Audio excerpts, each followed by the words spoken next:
Hi, I'm Mike Varty. I'm a volunteer here at the Ontario Regiment Museum. I'm part of the M8 crew. We're in the middle of reinstalling brakes on our M8. We're getting a little closer. We just received some castings from a gentleman out west. So we're taking a look at those. They're a little bit better shape than the ones that we have. And we're just waiting for more parts to come, seals and such. And we'll have those put together and it'll be on the M8. Next thing we did, we've been working on a few small things, working on the fuel system.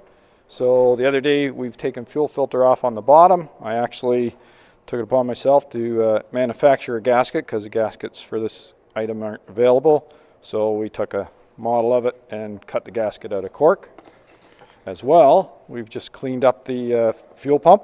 This is your fuel pump that delivers fuel to the engine that runs through the carburetor. We're just looking for parts for here and other gaskets because the seal's on the crankcase. Next thing we're going to do is we've also made a gasket for the inside there. I don't know if you can see through the bowl, but I also created a gasket for the end there. So your fuel comes in and fills up that bowl, and then it goes on the outlet up to the carburetor. So this operates on an actuator, and the actuator actually pumps fuel up, unlike the new cars where the new cars have an electric pump in the gas tank.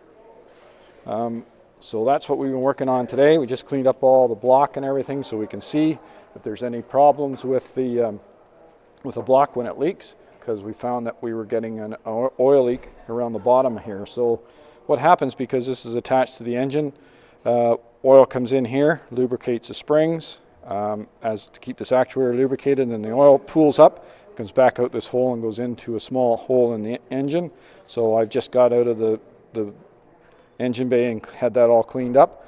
So we may have to make a gasket for this, but we're just waiting to see if we can find parts for that, and this will go back on the M8. Hi, I'm Brian Butt. I'm on the team for the M8 Greyhound. Some of the things we've been working on, the brakes, well, yeah, that goes without saying, but we were working on replacing the Zerk fittings for all the grease connections. We found some interesting situations. For the upper steering, the Zerk that you used for greasing the upper bushing was pointed towards the metal plate. So in other words, that metal plate was in the way and you couldn't do any greasing since it was put on. So if you're interested in this project or any other projects here at the museum, you can follow us on Instagram, Facebook, or tankmuseum.ca.